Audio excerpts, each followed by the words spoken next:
नमस्ते दोस्तों, मैं अंजू फोगाट आपके अपने YouTube चैनल पर बहुत बहुत स्वागत करती हूं। और आज इस वीडियो के पीछे मेरा एक खास मकसद जो है समाज में होने वाले जो व्यर्थ के खर्चे हैं, सामाजिक खर्चे हैं, उनके बारे में चर्चा करना है। मतलब जो समाज में होने वाले खर्चे के कारण कई लोग जो हैं वो आर्थिक तंगी में इतने फंस जाते हैं कि कई बार आत्महत्या करने तक मजबूर हो जाते हैं। तो ये जो बात है ये मेरी आत्मा को बहुत खोलती है कि ऐसी परंपरा, ऐसी रीति और रिवाजों को हम क्यों नहीं त्याग देते, जिसके कारण जो है गरीब लोगों को ये कदम उठाना पड़ता है। तो जो पहले के रीति रिवाज हुआ करते थे वो खर्चे को लेकर नहीं हुआ करते थे, बल्कि आपसी प्रेम और सद्भाव को लेकर हुआ करते थे।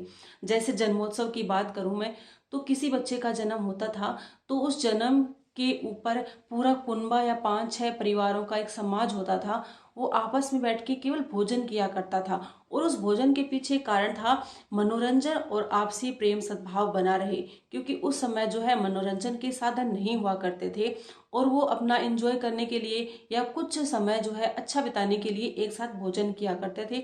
उस समय वो अपना हंसी मजाक कर लेते थे और इधर उधर की जो सुख दुख की बातें हैं वो कर लिया करते थे। लेकिन जो धीरे धीरे है ये एक परंपरा बन गई और रीति रिवाज बन गई।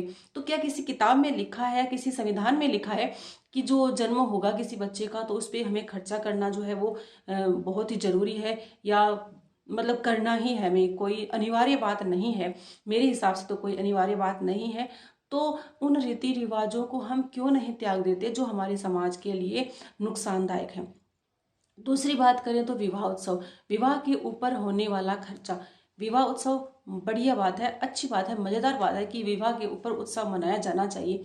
लेकिन उस उत्सव में हम नाच गाना एक साथ छोटा सा मतलब जो है प्रोग्राम करके, छोटा सा कार्यक्रम करके उस विवाह को संपन्न करवा सकते हैं। उस व्यर्थ खर्चे से बच सकते हैं, किसी गरीब को भोजन करवा सकते हैं। हमारे देश में ऐसे हजारों लोग हैं जो भूखे सोते हैं, बिना कपड़ों के सोते हैं, सर्दी में ठिठुरते हुए अपनी जान को गंवा देते हैं।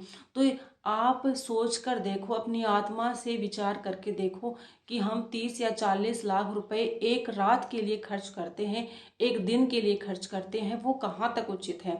किसी ने क्या किताब में लिखा है, किसी ने नियम बना के आपके ऊपर थोपा है उस चीज को कि आपको एक रात या एक दिन में विवाह के ऊपर 30 या 40 लाख रुपए खर्च करने हैं। सोच कर देखिए जरा, क्यों करने हैं, किस लिए करने हैं। उन 30-40 लाख रुपयों से क्या होगा।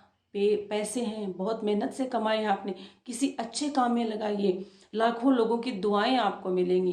पहले के जमाने में विवाह उत्सव मनाया जाता था, लेकिन इस तरह से नहीं दोस्तों।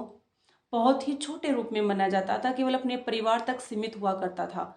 लोग 2 दिन तक उस घर में ठहरते थे, 2 दिन तक बारात रुकती थी, लेकिन व्यर्थ खर्चा नहीं होता था। आज की तरह दी उस जमाने में 2 रात की बारात जो होती थी उस पर खर्चा किया जाता तो बहुत खर्चा हो जाता था। लेकिन 2 रात वो लड़की वाले के यहाँ रुकते थे केवल मनोरंजन के लिए, केवल अपने प्रेम को बनाए रखने के लिए। आजकल जो है एक आधे दिन का प्रोग्राम होता है विवाह उत्सव का, लेकिन उस पर भी इतना खर्चा, इतना दिखावा। भाई जो पैसे वाले लोग हैं, उच्च वर्गीय परिवार हैं, उनकी बात तो समझ में आती है, लेकिन उन्होंने जो एक परंपरा डाल दी है, एक लीक डाल दी है, एक लीक डाल दी उन्होंने कि जो मध्यम वर्गीय परिवार है, जो गरीब परिवार है, वो भी इस खर्चे को करेगा। तो ये कहाँ तक उचित है। गरीब जो है वो तो उठ नहीं पता बेचारा।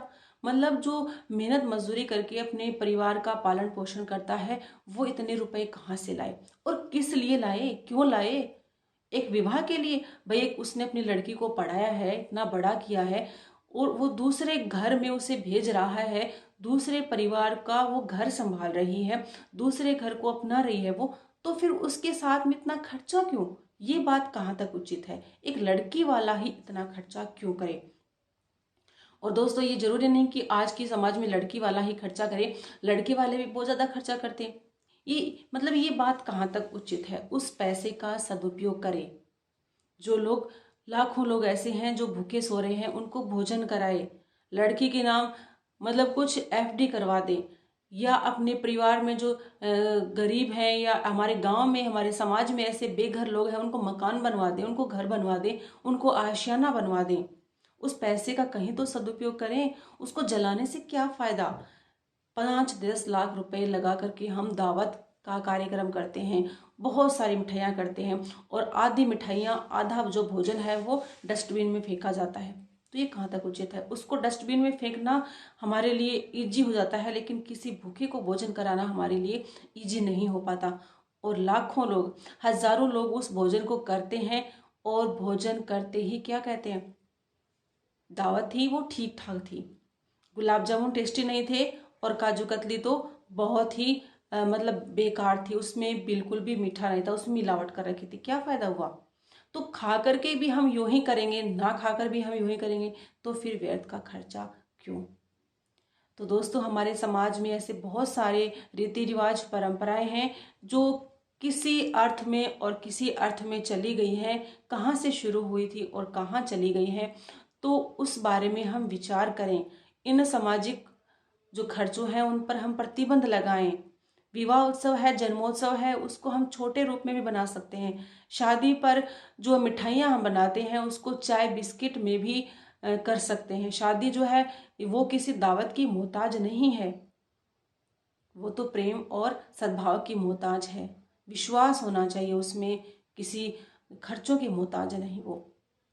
तो दोस्तों, यदि आपको मेरी बातें समझ में आई हों, यदि आप मेरी बातों से सहमत हों, तो मेरे इस वीडियो को लाइक, शेयर और सब्सक्राइब जरूर करें। कल फिर मिलते हैं हम किसी नई खास बात के साथ। तब तक के लिए धन्यवाद।